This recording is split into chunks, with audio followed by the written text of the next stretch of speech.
America के बीचों बीच एक ऐसा शहर है जहाँ पर मुझसे ज़्यादा हिंदू हैं लोग। मुझसे ज़्यादा वो संस्कृत समझते हैं, मुझसे ज़्यादा वेदास समझते हैं, मुझसे ज़्यादा कौन सा घर का वेज खाना खाना चाहिए आपको दिन में to keep yourself healthy वो समझते हैं, मुझसे ज़्यादा आयुर्वेद समझते हैं, मुझसे ज़्यादा वास्तुशास्त्र मतलब आपसे ज़्यादा इंडियन कल्चर वो फॉलो कर रहे हैं। मतलब मुझसे ज़्यादा नहीं, मुझे लगता है 90% इंडियन से ज़्यादा वो वहाँ पर हिंदू कल्चर को फॉलो कर रहे हैं। और ये अंग्रेज ही हैं, सारे वहाँ पे अंग्रेज कर रहे हैं। हैं। अच्छा। अंग्रेज भी हैं, अलग अलग देशों से हैं, कोई इजराइल से भी लोग हैं, जूस भी हैं, और उसके बाद आपके मुस्लिम्स भी हैं, बहुत सारे लोग हैं, अलग अलग कम्युनिटी है। मतलब मुझे इंडियन ही नहीं दिखा वहाँ पर। हाँ। ठीक है, बाकी मुझे कम्युनिटी में हर तरीके के लोग दिखे वहाँ पर। And I was like shocked. मैं बहुत घूम रहा हूँ, काफ़ी सालों से घूम रहा हूँ, तो अब एक ऐसा पॉइंट आ गया जहाँ पर शौक ना एकदम से लगता नहीं है। लेकिन वहाँ पर मैं शौक हो गया था कि भाई ये क्या है और कैसे है, इतना ज़्यादा कैसे है भाई। हर घर के ऊपर कलश है। मतलब अच्छा। आप सोचते हो, मतलब उस शहर में मैं 5 दिन मैंने गुजारे थे। उसके बाद आखिरी दिन पर ना मैं बैठ करके अकेले एक जगह पे बैठ करके ना कैमरा पे अपने एपिसोड का जब एंड कर रहा था, तो मैं बस यही सोच रहा था कि यार मतलब काश ऐसा कहीं होता हमारे इंडिया में। मतलब लिटरली मन में अंदर ना ऐसी चाहत आ रही थी कि काश ऐसा होता इंडिया में तो कितना मजा आता, जहां पर हर घर के ऊपर कलश है, बीच में आंगन है, उसके बीच में तुलसी का वो लगा हुआ है, पौधा लगा हुआ है। पहले ऐसे ही होते थे ना, बरामदा बरामदा होता था, बीच में आंगन होता था, उसके आंगन के बीच में एक तुलसी का पौधा लगा होता था, उसके अंदर लोग पानी डालते थे।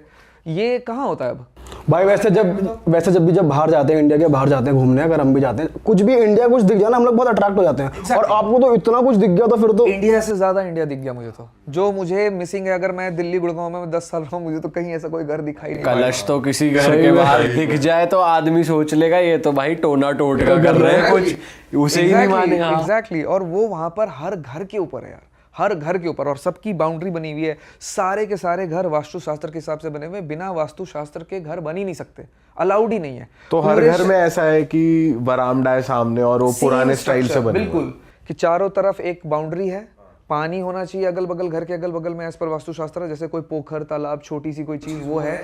उसके बाद घर है, घर के बीच में आंगन है, किचन जहाँ है वहाँ होना चाहिए। अग्नि, उनको अग्नि कोना पता है, वो अपने स्टाइल में बोलते हैं अग्नि आगनी खौना, ऐसे कुछ करके वो है। वो जब बता रहा था बंदा वो मुझे तो बट मेरे को थोड़ा 2-3 बार जब उसने बोला ना, तब मुझे रियलाइज हुआ कि वो अग्नि कोने के बारे में बात कर रहा है, वो अग्नि बोल रहा है, अग्नि वो बोल रहा था, मुझे समझ ही नहीं आ रहा था।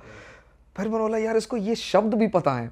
फिर मैंने वहां पर क्या देखा, जब वो किचन का टूर दे रहा था अपना, कि अग्नि कोना में किचन है मेरा, यहीं पर किचन होना चाहिए, तो मुझे रियलाइज हुआ कि मेरे घर में भी किचन इसी कोने में है। और मम्मी ने जब घर बन रहा था तब बताया था कि भैया किचन तो इसी कोने में होगा।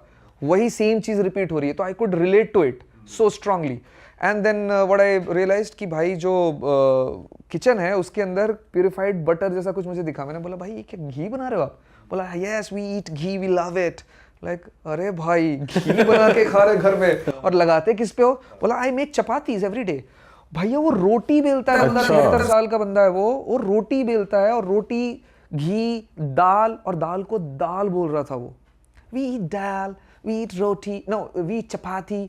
हम लाइक भाई साहब कहाँ गया मैं, ये कहाँ पहुंच गया मैं? ये तो इतना तो मैं नहीं खाता, मैं इंडियन हूँ। मैं नहीं खाता इंडियन फूड, इतना बाहर जाता हूँ। क्यों? क्योंकि इंडियन फूड बहुत महंगा मिलता है, तो बर्गर सबवे ये सब खा करके अपना निकाल लेता हूँ। इंडियंस ने घी खाना छोड़ दिया भाई, हम नहीं खाते घी।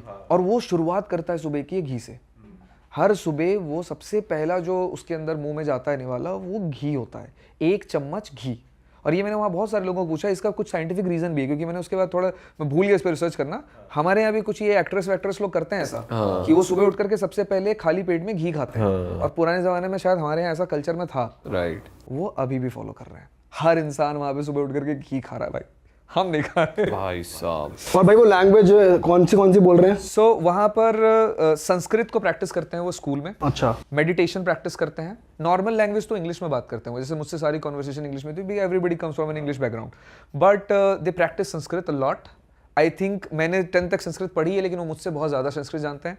मैं वहाँ पर ऐसे स्टूडेंट से मिला जो पोस्ट डॉक्टरेट भी कर रहे थे, पोस्ट डॉक भी कर रहे थे संस्कृत में श्लोकास के ऊपर, and they call it mystical poems. अच्छा। हाँ, मिस्टिकल पोएम्स बोलते हैं जो हमारे श्लोकास हैं, उनके ऊपर रिसर्च कर रहे हैं भाई लोग।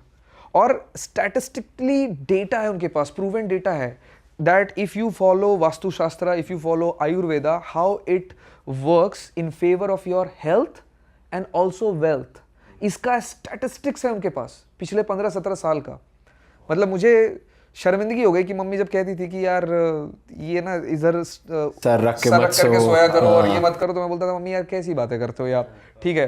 मतलब मैं ऐसा हो जाता था ना, हम लोग कैसे हो गए अभी, सही हम बात लोग है, ऐसी कहीं बात भी करते सो, थे हाँ। कि यार क्या है ये, कुछ भी नहीं है। क्योंकि हमारे parents somewhere I think they failed to prove it to us that why it was important. उन्होंने कभी बताया नहीं, क्योंकि उनके पास कोई डेटा नहीं था। उस बंदे, वो साइंटिस्ट बंदा है जो आर्किटेक्ट था, जो मुझे अपना घर दिखा रहा था, ही इज अ बिग स्कॉलर। वो हार्वर्ड, स्टैनफोर्ड ऐसी जगहों पे गेस्ट लेक्चर देता है, बहुत बड़े बड़े म्यूजियम्स बनाए अपने यूएस के। अच्छा। तो he is a very famous, well known and author भी है वो कई सारे आर्किटेक्चरल बुक्स का। तो he is a big known guy and he moved there and he has been following all this for last 53 years से वो ये कर रहा है, जिसमें से आखिरी के 25 साल में वो कंप्लीटली वास्तुशास्त्र को फॉलो कर रहा है, पूरे आर्किटेक्चर को फॉलो कर रहा है। तो उसने ऋग्वेदा जिसका पार्ट है, अथर्ववेदा या ऋग्वेदा में से किसी का एक का पार्ट है वास्तुशास्त्र, वो पूरा वेदा पढ़ रखा है यार उसने। क्रेजी है भाई। हम में से कितने लोग हैं जो वेदा के, मैंने तो नहीं पढ़ा। हाँ नहीं पढ़ा भाई, किसी ने नहीं तो पढ़ा। प्रॉपर बता रहे इस डायरेक्शन में सोते हैं हम। यार उन्होंने पूरे घर का टूर दिया, वो मेरे उस वाले वीडियो का पार्ट भी है, आप कभी वो देखना वीडियो का वो क्लिप। उन्होंने पूरा घर दिखाया मुझे कि यहाँ से ये रोशनी आती है, पूरब की तरफ से दरवाजा है, पूरब से ही खुलेगा दरवाजा। हम जब खाना खाएंगे तो हम किस तरफ बैठ के खाना खाएंगे, किचन होगा तो किस कोने में किचन होगा, बेडरूम होगा तो किस तरफ होगा, काम करने का रूम किस तरफ होगा, ये सब उन्होंने मतलब डिसाइड किया हुआ। और सिर किस तरफ रख करके सोएंगे, एवरीथिंग इज डिसाइडेड। एंड घर के अंदर जूता नहीं जाएगा, अच्छा। जूता बाहर खुलेगा भाई, और घर के अंदर आप नंगे पैर जाओगे। मतलब जैसे पुराने जमाने में होता था, ठीक है। So they use everything like that. They celebrate Holi, they celebrate नवरात्रों में फास्टिंग होती है, अच्छा। हवन होता है, अग्नि कुंड बैठाया जाता है, श्लोकास होते हैं, जाप होते हैं, मंत्र होते हैं। भाई साहब, भाई क्या ये यूएस में हो रहा है। तो वही बिलीवेबल नहीं है। एंड जब ये वीडियो मैंने रिलीज करी तो this video was totally very loved by so many people in US, Canada, Indian जितने लोग हैं, इंडिया से भी, तो उन्होंने भी देखा। तो वहाँ से कुछ ऐसे लोगों के मेरे पास मैसेजेस आए हैं जिन्होंने मतलब बोला कि Amit, this is the well shot documentary on my city I have ever seen. And एक बार मैंने अमेजॉन प्राइम पे देखा था इनके बारे में, 3-4 साल पहले एक ट्रैवल सीरीज आती थी, वहां पर मैंने देखा था इस जगह के बारे में सबसे पहली बार। बट वो लड़के जो थे ना, अंग्रेज थे, वो इंडियन टच वो फील नहीं आ रही थी। नहीं कर पाए, क्योंकि उनको खुद नहीं पता था कि वो किस बारे में बात कर रहे हैं। They just wanted to shoot it as a cult, कि कुछ अलग हो रहा हाँ, है। मैंने वो कल्ट हटा ही दिया। मुझे इससे मतलब ही नहीं था कि किसने बनाया है, मुझे सिर्फ इससे मतलब था कि जो प्रैक्टिस किया जा रहा है वो हमारे कल्चर से आता है, और प्रैक्टिस करने वाले लोग हमारे कल्चर के नहीं हैं। फिर वो क्यों कर रहे हैं, उसके पीछे रीजन क्या है, मेरा ये पॉइंट था वहां पर जाने का। तो जब मैंने इसके बारे में बनाया तो बहुत अच्छा बन के आया, क्योंकि मेरा पूरा, मैं उस कल्चर से बिलोंग करता था कि I could ask the better questions. सही बात है। तो अच्छा बन के आया। फिर उन्होंने मुझे कुछ मैसेज किया है कि कुछ ऐसी चीज़ें भी हैं इस शहर में जो समझ के परे है, साइंस के भी परे है। अब वो पार्ट 2 डॉक्यूमेंट्री कब बनेगी मुझे पता नहीं, लेकिन उन्होंने कुछ वो ऐसी चीजें बताई बता है। दी। हाँ, उन्होंने कुछ चीज़ें मुझे ऐसी बताई हैं मैसेज करके। कुछ कि रिवील अमित, कर सकते हो आप? हाँ, मतलब एक चीज़ तो मैं बताता हूँ कि वहाँ पर कुछ लोग ऐसे हैं जो योगा के टाइम पर हवा में उड़ जाते हैं, लेविटेट कर रहे हैं प्रॉपर। अभी भी है। हाँ कर रहे हैं, and I can shoot them. There is one person who reached out to me, she is a part of Vedic city for I think 30-40 years.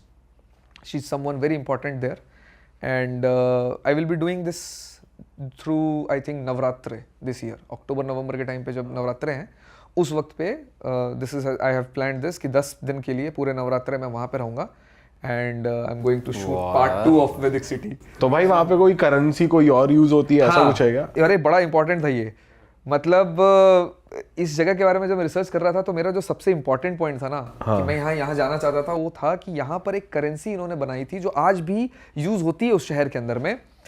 वो है भगवान राम के ऊपर बेस्ड करेंसी, जिसका नाम भी भगवान राम ही है। अरे मतलब the currency is called Ram. भाई दिखा सकते हो? अभी है आपके पास? बिल्कुल है मेरे पास वो करेंसी, हमेशा लेकर के चलता हूँ, क्योंकि वो ये ना एज अ मैं गुड लक भी लेकर के चलता हूँ। भगवान राम यार जय बोलोगे तो बिल्कुल। अब देखो ये 5 राम है, ये 1 भाई राम है। ये क्या क्रेजी चीज है यार।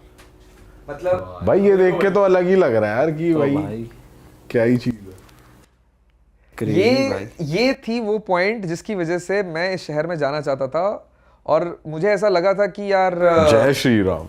जय श्री राम, सीरियसली जय श्री राम। मतलब भाई जी इसकी वैल्यू क्या है वैसे? इसकी वैल्यू है 1 राम की $50। मतलब ये लीगल बॉन्ड नहीं है, ठीक है, ऑफ कोर्स इसको आप एक्सचेंज नहीं कर सकते जा करके, लेकिन एक बियरर बॉन्ड है और इसकी लोकल वैल्यू जो है वो $50 के आसपास की है। आज भी इस करेंसी को यूज़ करके आप वैदिक सिटी के अंदर घर जैसी चीज़ भी, रियल एस्टेट जैसी चीज़ भी, बड़ी चीज़ भी आप खरीद सकते हो। अच्छा, ठीक है, this currency has been used by them for many years. Netherland में उनका एक शायद एंटरटेनमेंट और है वैदिक सिटी का, वहाँ पर भी यूज़ होती है। फिलीपींस में उन्होंने, जैसा मुझे पता चला था जो उनके मेयर साहब से जब मैं बात कर रहा था, this is well shot on camera also, तो जो भी मैं कह रहा हूँ ये मेरे वर्ड्स नहीं है, ये उस शहर के मेयर के वर्ड्स हैं कि इसकी वैल्यू क्या है, ये बॉन्ड कितना एलिजिबल है सामान खरीदने के लिए या नहीं। फिलीपींस में किसी टाइम पे कुछ रिलीफ के लिए भी इस मनी का बहुत बहुत मतलब बड़े लेवल पे यूज़ हुआ था। तो बहुत सारी चीज़ें ऐसी, और ये सारे वर्ड्स जो हैं उन्हीं के हैं। और ये हाथ में जब आया था ना मेरे पहली बार, मैं बता ही नहीं सकता हूँ यार क्या फील हुआ था मुझे। मतलब एक तो मैं ना 3 दिन लगे थे मुझे इस तक पहुंचने में, क्योंकि वहाँ जो लोग रहते हैं ना उनको भी इसके बारे में ठीक से पता नहीं, क्योंकि लोग डॉलर्स भी यूज़ कर रहे हैं। तो आसपास के लोगों से मैंने पूछा कि यार ये मैं एक राम करेंसी आप लोगों ने बनाई थी 20 साल पहले। बोला यार वो तो बहुत पुरानी बात है, पता नहीं अब आज होगी भी कि नहीं होगी, पता नहीं यार। मैंने बोला यार मैं इतनी दूर से आऊँ बिना राम जी को देखे तो मैं जाऊँगा नहीं, ठीक है। पता नहीं one thing folded to another one. मैं 2 दिन के लिए गया था, मैं गया ही नहीं वहाँ से 5 दिन तक। तीसरे दिन मैं मेयर साहब से मिला, कोई अपॉइंटमेंट लेने की दूर से कोशिश करी थी, नहीं मिली। वहाँ पहुँचा, सामने सामने बात करी, बोला 10 मिनट दे दो मुझे, सिर्फ ऑफ कैमरा 10 मिनट दे दो। उसने बोला चल ठीक है, कैमरे पे 10 मिनट। 2 घंटे ऑन कैमरा, 4 घंटे ऑफ कैमरा रहे। अरे वाह, उन्हें भी मजा आ रहा है आपसे बात करके। पूरा मजा आया, मन लगा दिया, मजा आ गया। मैंने क्या मन लगाया यार, वो जो बातें कह रहे थे उस पर मेरे क्रॉस क्वेश्चंस आ रहे थे। वो एक बात बोलते थे, मैं उस पर 10 क्वेश्चन और पूछने का मन करता था मेरा, कि अच्छा ये भी है, वो भी है, ऐसा भी है। फिर मैंने उनसे बोला कि सर ना एक करेंसी हुआ करती थी आपके पास। तो उन्होंने बोला कि are you talking about Ram? बोला यस, द राम करेंसी। भाई उन्होंने अपना वॉलेट निकाला और उसमें से 5 का ये नोट निकाल करके मेरे को ऐसे पकड़ाए थे, बोले ये रहा। मैंने एक्सपेक्ट किया था कि बोलेंगे कि यार म्यूजियम में है, ये है, उधर है। भाई जेब से निकाल करके दे दिया। मतलब मेरी तो ऐसे सिट्टी पिट्टी गुम हो गई कि भाई भगवान राम आ गए हाथ में। इतने दिन से ढूंढ रहा हूँ, 1 साल से रिसर्च कर रहा हूँ इसके ऊपर, ऐसे ही हाथ सामने बैठा है, इसके इनके पास पड़ा हुआ था ये। फिर मैंने उनसे पूछा इसके बारे में सब कुछ टेक्निकलिटीज़। फिर उन्होंने बताया कि मैं इसको अपने जेब में रखता हूँ एज ए गुड लक, और 25 साल या 20 साल जब से वो नोट आया है तब से वो उनके जेब में है, उस पर्स में है। तो मैंने बोला कि सर मुझे भी मिल सकता है कि आपके पास है क्या? भाई उन्होंने 10 नोट निकलवा करके दिए मुझे, और एक नोट सेल आप खरीद ही सकते हो सर। मतलब जितने नोट थे ना मेरे पास, उसकी पूरी वैल्यूएशन आ रही थी शायद $500-700 की, ठीक है। मतलब 50-60 हज़ार, 80-70 हज़ार, ऐसे कुछ रुपए हो, जो भी $500-700 होते हो, उतने उन्होंने बना करके ऐसे मुझे दे दिए। This is a gift from वैदिक सिटी टू यू। भाई मैं लेकर के आ गया, पूरी फैमिली में बांट दिया मैंने, सबके घरों में, पूजा घर में पहुंच गया ये। सबसे बड़ा वाला नोट 10 का एक ही नोट था। तो 3 होते हैं, 1, 5 और 10। अच्छा 10 का मेरे पास एक ही नोट था, वो मैंने मम्मी को दिया कि सबसे बड़ा वाला हमारे घर में रहेगा, ठीक है।